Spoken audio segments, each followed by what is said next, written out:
Muchas gracias, muy buenos días, buenas tardes ya. Quiero participarles que nuestra diputada Marisela Contreras el día de hoy ha presentado una iniciativa que es un deseo muy importante, una necesidad muy importante en nuestro país y que tiene que ver con la desaparición del arraigo en el entorno de las disposiciones contenidas en el artículo 16 constitucional. Para el PRD, la figura del arraigo es una falta al debido proceso, procura por otra parte la posibilidad de que haya tortura en las personas que son objeto de esa medida, a nuestro modo de ver, antijurídica, y en ese sentido el día de hoy nuestra diputada Marisela Contreras ha presentado esa iniciativa. Nosotros esperamos desde luego la aquiescencia de las diversas fracciones parlamentarias en su oportunidad para que participen de este análisis y desde luego podamos abatir ese grave flagelo que existe en nuestra disposición constitucional en el sentido de permitir todavía que en contra del debido proceso se siga instituyendo o siga prevaleciendo una norma que es contraria a los derechos humanos. Es lo que tengo que decirles sobre el particular. Yo quisiera que Marisela, a propósito de la presentación que hizo de la iniciativa, pudiera particularizar algunas cuestiones. Adelante, Marisela.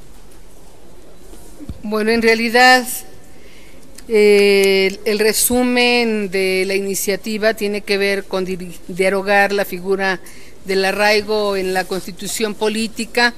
Esta fue aprobada en la pasada legislatura y efectivamente el arraigo ha tenido un comportamiento diverso en los sexenios.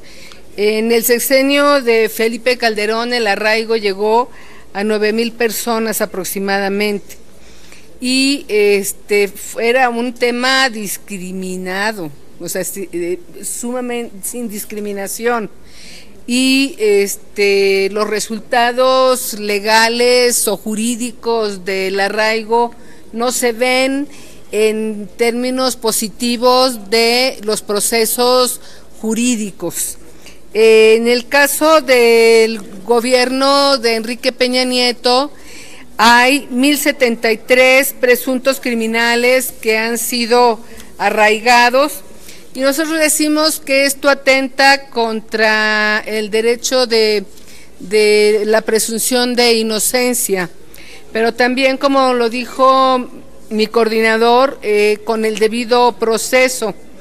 Pero digamos que el problema también tiene que ver con que el desuso en el que se ha caído tiene que ver con la ineficiencia de la acción penal, con la ineficiencia de la figura del arraigo.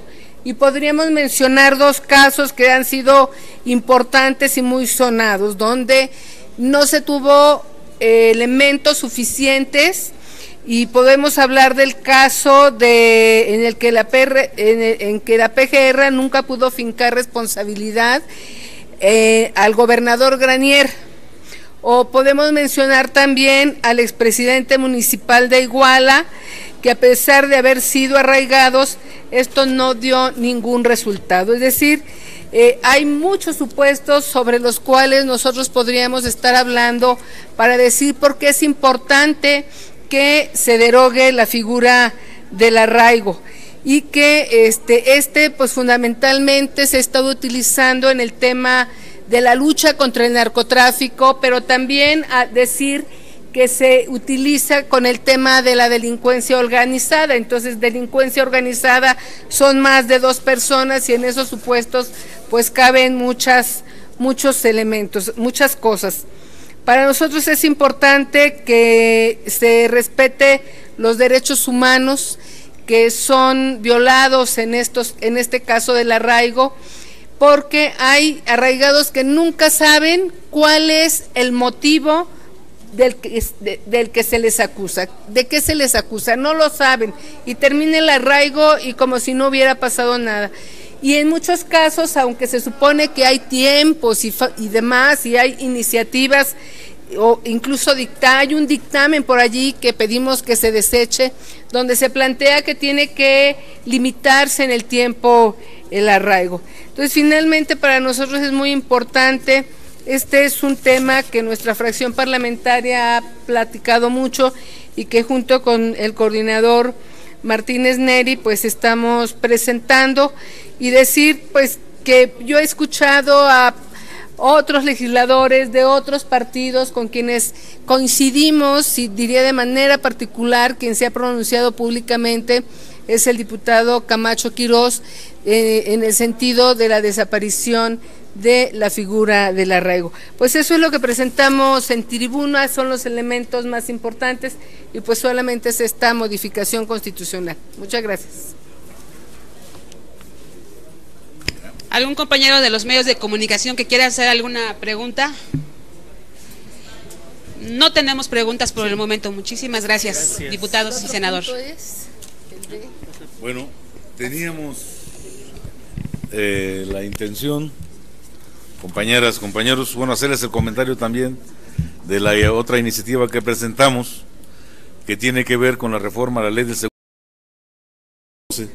el 13.222 y otros, en donde particularmente se establece la posibilidad de que las trabajadoras domésticas no ingresen de manera voluntaria a través de su afiliación al Seguro Social, sino sea una obligación. Y entonces se modifique el 13 para que en el 12 quede como una obligación de estar ellas sujetas ahí. ¿Por qué lo planteamos?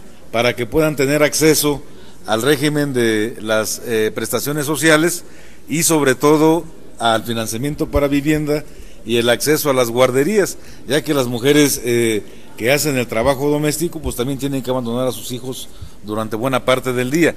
Este es uno de los temas que estábamos considerando que es urgente actualizar en la ley, pues para evitar la discriminación que ahí mismo se establece en la Constitución y que permita que esto no se dé particularmente con las compañeras mujeres trabajadoras.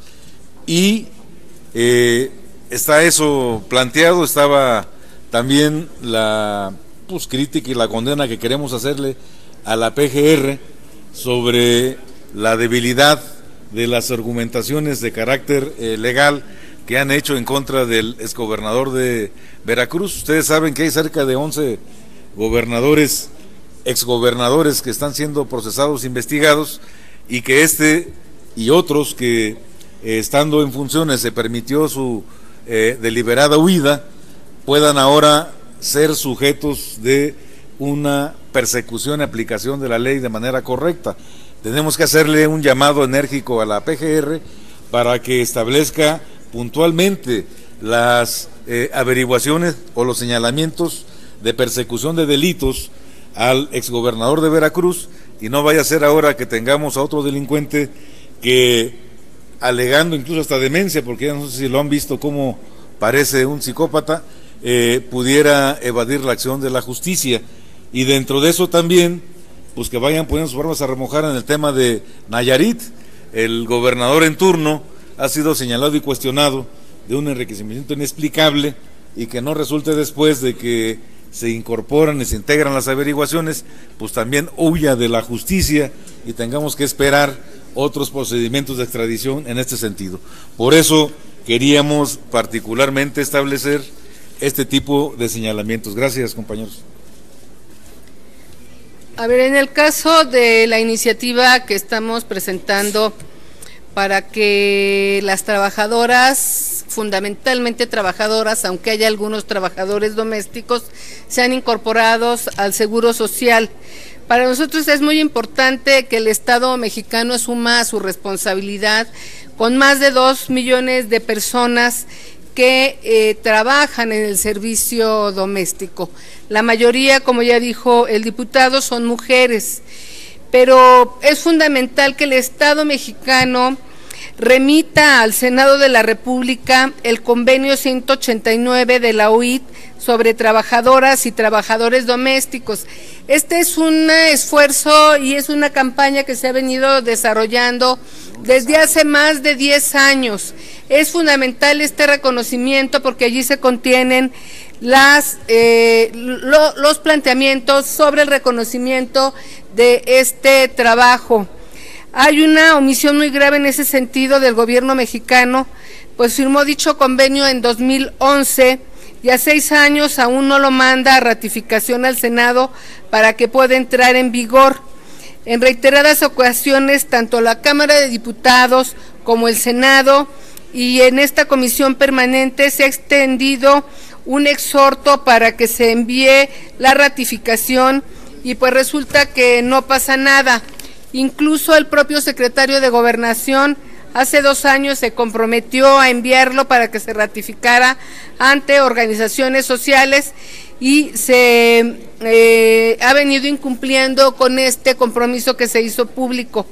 Tener vigente el convenio en México nos permitirá contar con una legislación en la materia o apartados en la materia sobre los derechos de las trabajadoras y de los trabajadores domésticos que implicaría que tuvieran un día de descanso obligatorio para evitar el esclavismo que en muchos casos es común y sobre todo tratándose de menores de edad, la firma de contrato de trabajo por escrito, acceder a la seguridad social para ellas y sus familias en general, para que sean tratados como trabajadoras y trabajadores y que sean sujetos a derecho. Entonces, solamente ratificar la importancia de que se envíe por parte del gobierno mexicano, del Estado mexicano, el convenio 189 para que sea ratificado por el Senado y pueda convertirse en la modificación y adecuación de leyes nacionales para beneficio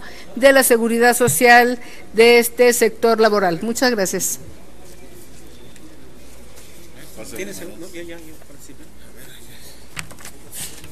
Compañeros, muy buenas tardes. En unos momentos más vamos a votar un dictamen sobre cómo van a ser los incrementos en el sistema de pensiones. Como ustedes saben, desde hace muchos años, 5, estamos insistiendo en la reforma a los sistemas de pensiones de nuestro país, dejar de estar imitando lo que hace Chile, lo que hacen otros países. Y hemos insistido en la convocatoria a la Secretaría de Hacienda para que se forme un grupo de expertos mexicanos de todas las corrientes ideológicas, académicos, expertos en pensiones, que los tenemos y suficientes, para poder diseñar toda una estrategia de reforma del sistema de pensiones mexicano. Después de 5 años de estar como disco rayado aquí en el Senado de la República y en las semanas de la Seguridad Social, hoy la OCDE, José Ángel Gurría, quien hizo la reforma hace 20 años al sistema de pensiones, que le hemos dicho que se ha equivocado porque nos viene a dar curitas para que los trabajadores puedan aportar más a sus cuentas individuales, aumentar la edad de retiro con una tasa de reemplazo raquítica. Ya la OCDE y la Secretaría de Hacienda por fin nos dan la razón y dicen que los mexicanos no van a tener una pensión y menos digna. Pero además les recuerdo que el sistema de pensiones como está va a quebrar al país a la brevedad.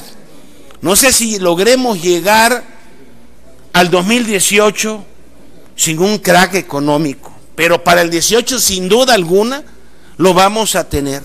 Hemos invitado a todos los expertos de América Latina y de Europa, hemos expuesto aquí los sistemas de pensiones de Inglaterra, de Alemania, de España, los amigos que han hecho manifestaciones de más de 1,5 millones de personas en la calle en Chile, cuando es un país de 15 millones, de la verdadera crisis que está representando las cuentas individuales y los sistemas de pensiones mexicanos.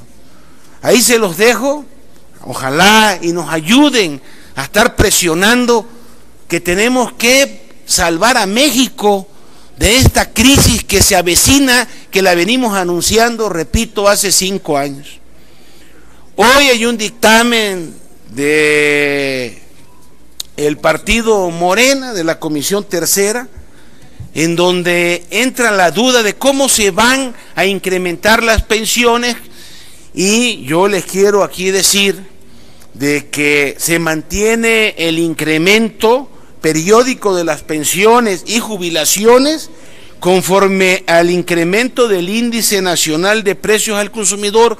Acuérdense que nosotros, el PRD, impulsó la desindexación del salario mínimo y los trabajadores tienen esa duda, ¿cómo va a ser? Ahora con la UMA sigue con el salario mínimo, ¿qué va a pasar? Y bueno, les aclaro para los medios de comunicación, que sería al pueblo de México, de que esto va a incrementarse conforme al índice nacional de precios al consumidor, es decir, con la inflación tal cual lo prevé hoy la ley del IMSS y del ISSSTE.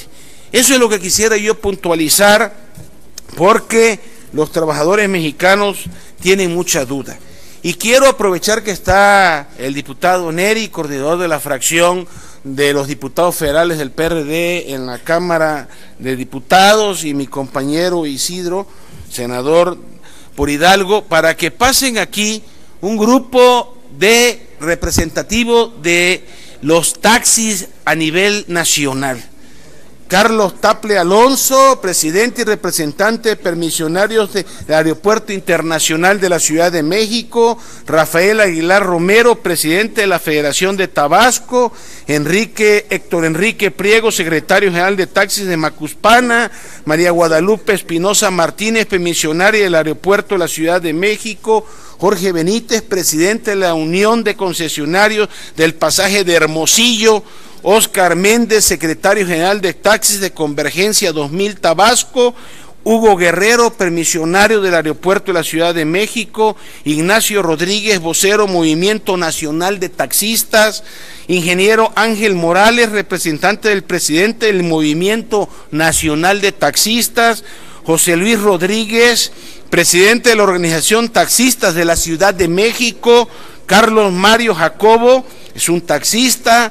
Javier Santiago Vivas Villalobos, taxista. Y Hilario Burgos Pineda, taxista.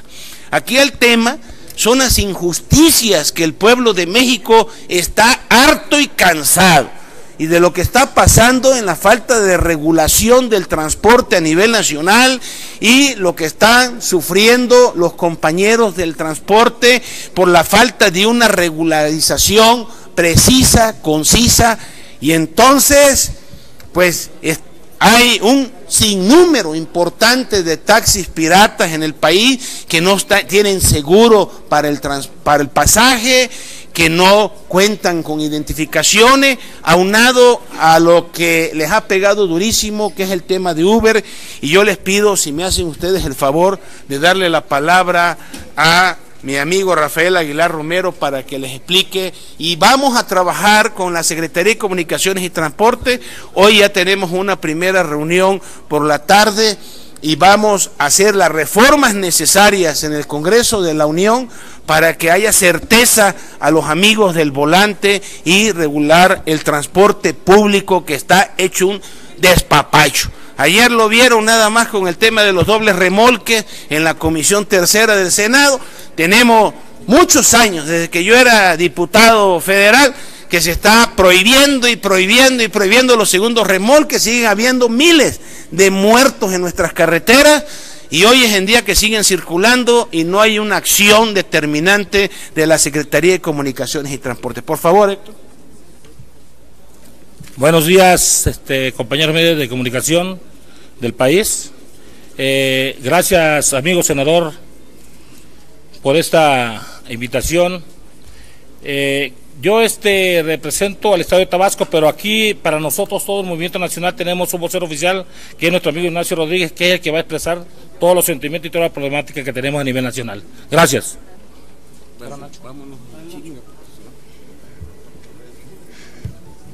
Buenas tardes, amigos de los medios. Soy Ignacio Rodríguez, vocero del Movimiento Nacional Taxista.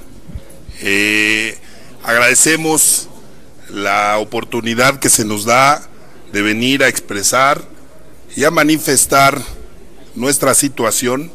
En especial agradecemos al senador Enrique Mayans, que se nos abran las puertas gracias a él en este importante recinto legislativo, el más importante de todo el país. Y bueno, aquí queremos venir a plantear con toda claridad nuestra oposición a una iniciativa de ley que se está cocinando en estos momentos al interior de la Cámara de Diputados Federal allá en San Lázaro. Es una iniciativa promovida por el diputado Javier Rodríguez Dávila y que consiste en liberar todos los puertos marítimos, los aeropuertos y carreteras federales para que empresas piratas transnacionales vengan a ofrecer servicio sin el más mínimo respeto a las leyes y a la normatividad que regulan al transporte a lo largo y ancho de toda la República Mexicana. Esta iniciativa de ley que aún falta ser dictaminada en la comisión correspondiente, que es la Comisión de Transportes, pues nos ha preocupado a todos los transportistas del país, ya que vemos con gravedad el efecto económico que está perjudicando al sector. Estamos perdiendo a nivel nacional el 40% de nuestro ingreso, gracias a la existencia de estos servicios ilegales, hay que decirlo, ilegales, que no cuentan con un respaldo ni a nivel federal ni a nivel local. Las leyes de movilidad locales establecen en congruencia con nuestra constitución política que para prestar el servicio de transporte se debe contar con un permiso o con una concesión, y que quien no lo hiciere de esa manera está cometiendo el delito de transportación ilegal de pasajeros. Nosotros hemos denunciado ante las diferentes instancias, ante la Procuraduría General de Justicia, ante nuestras procuradurías locales, ante la Suprema Corte de Justicia, incluso la comisión de estos delitos y el pisoteo que se está haciendo de nuestras leyes al prestar este servicio de manera ilegal. Hoy se pretende al interior de la Cámara de Diputados legalizar todo este servicio, porque prácticamente se les permitiría a estas empresas operar sin regulaciones de tarifas oficiales, sin el uso de licencias como si las cumplimos los transportistas, y sin la obtención legal de las concesiones y permisos correspondientes. Toda esta situación hoy nos trae aquí en este momento a la Cámara de Senadores, porque sabemos que aquí finalmente es donde llegará esta iniciativa, y estamos solicitando precisamente la atención de todos los actores legislativos involucrados para que esta reforma se dé. Obviamente nuestra postura es que se abra un diálogo con los diputados, que se abra un diálogo formal y respetuoso con los senadores, para que el sector de transporte de pasajeros en la modalidad de taxi, integrado por más de 750,000 concesionarios que hoy nos agrupamos en el Movimiento Nacional Taxista, pues hagamos los planteamientos, hagamos las propuestas para que el servicio se dé, primero y antes que nada, de manera bien legal y bien regulada, y para que los privilegios y la competencia desleal que hoy se están dando en el país y que está afectando gravemente la economía de todas estas miles de familias transportistas que integramos este sector, pues se solucione. Somos los primeros interesados en que haya un marco jurídico para regular el transporte, respetando los principios de equidad y justicia. Los concesionarios y permisionarios integrados al Movimiento Nacional Taxista queremos y deseamos que esas leyes y esos reglamentos se hagan respetando los principios de equidad y justicia, como ya lo he dicho. Es por eso que estamos aquí trayendo la voz del sector. Es por eso que estamos aprovechando todos estos canales que hoy amablemente, gracias al senador Enrique Mayans, se nos abren aquí en el Senado para atender esta situación que nos preocupa. Es cuanto, amigos. ¿Alguna pregunta? Sí, senador, le pregunta Gerardo Cedillo de Enfoque Noticias. Con respecto a este asunto de la competencia desleal que plantean ustedes con Uber, Cabify y otras empresas, yo quisiera preguntarles cómo van a, digamos, a hacerle para que pues los precios que ustedes ofrecen, que en términos generales son prácticamente del doble, pues sean competitivos. Esa sería una de las preguntas. Entiendo que ustedes desde luego hacen una inversión importante en cuanto al pago de derechos, en fin, placas, rotulado, en fin, todos los gastos que sabemos que implica tener un taxi con todas las de la ley, pero de qué manera el usuario va a ser el que finalmente se beneficie de esta pues de esta competencia o de esta regulación que se tiene que dar por parte de todas estas empresas que se prestan a través de tabletas. Sería una pregunta para ustedes. Y para el senador Mayans le quiero preguntar, senador, con respecto a Javier Duarte, quiero preguntarle si no considera usted que hay ya un arreglo entre el gobierno y Duarte para que, digamos, la integración del expediente o de la averiguación previa pudiera tener errores y pudiera él digamos, evadir la acción de la justicia llegando a México. Si quieres. Desde luego que en este asunto que hoy nos trae, el usuario del transporte público es la parte más importante y el sector está sumamente interesado en un sentido autocrítico de revisar todas las deficiencias y quejas y señalamientos que se nos han hecho por parte de la misma ciudadanía.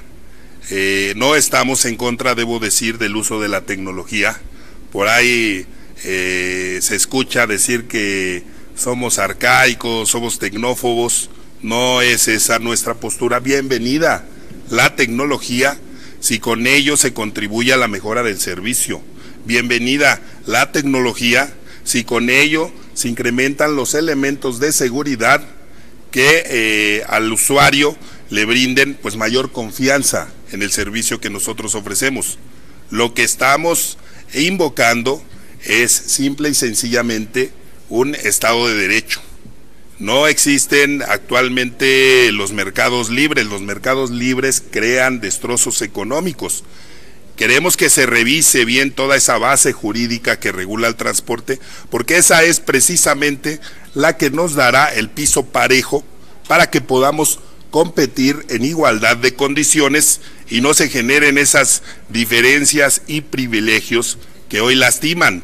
Creemos que para poder competir y ofrecer un buen precio, como el compañero periodista bien lo aprecia, tiene que estar primero sentada la base jurídica para que todos, con las mismas obligaciones, con las mismas cargas fiscales, pues podamos competir en igualdad de circunstancias.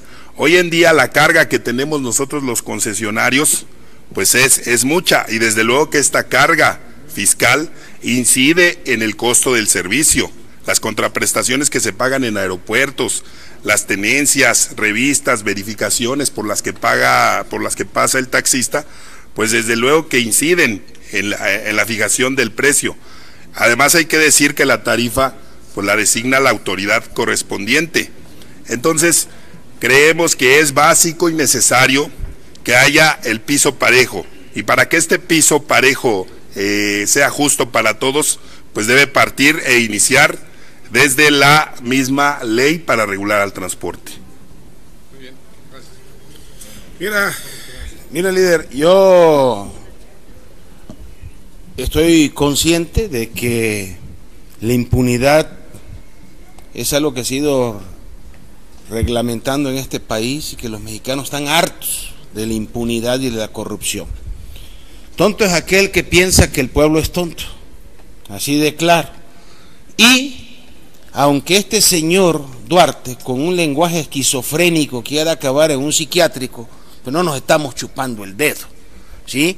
Yo creo que la Auditoría Superior de la Federación tiene suficientes elementos de corrupción de Duarte. Aunque lamento, pero tengo la esperanza que la Fiscalía General de la República actúe, porque 6 años que le estamos diciendo, está robando, es un corrupto, y lo dejan que termine el gobierno, y ya luego ahora sí es corrupto, cuando debieron actuar desde los 6 meses que llegó este señor de gobernador. Y no nada más él, sino estamos hablando de 11 ex gobernadores, ¿sí? Yo no sé cómo la Conagua nunca se enteró de que había una presa de Padres, ¿no? Imagínate, ¿no? Y todo un pueblo donde le vendían el agua al puro estilo porfiriano. Entonces, yo creo que la auditoría, Juan Manuel Portal, el auditor, yo creo que es una gente recta, que tiene que actuar en consecuencia, porque si no, con Borges, con los Duarte, ¿sí?, sería sepultar ya de plano la Procuraduría General de la República, la Fiscalía y la propia Auditoría Superior de la Federación. Y además no estamos pintados acá nosotros. Vamos a seguir insistiendo que queremos justicia. Y que no regrese nada más Duarte, que regrese lo que se llevó. Eso también es lo que queremos. Y los Duarte y Borges, que ese no nada más se llevó dinero y propiedades, Borges se llevó país, peor que Santana. Imagínate, hay que traerlo por los pelos ya. ¿Y la esposa, senador? ¿Que a la esposa se le protege también? Bueno, es que te digo, la mujer está detenida en los Estados Unidos, ¿sí? Perdón, estoy confundiendo con el fiscal de Tabasco, que tiene a la esposa allá. Es que van junto con pegado, ¿no? Con lo de Granier, pues. Pero bueno, la esposa tiene que cumplir también con todas las denuncias que se le han hecho. O sea, el pueblo de México quiere justicia y lo estamos trabajando. De hecho, ayer ya tuve una reunión con la asociación civil anticorrupción e impunidad, porque hay muchos casos, no nada más los de arriba, los que suenan, hay de en medio y de abajo que no tienen ustedes una idea.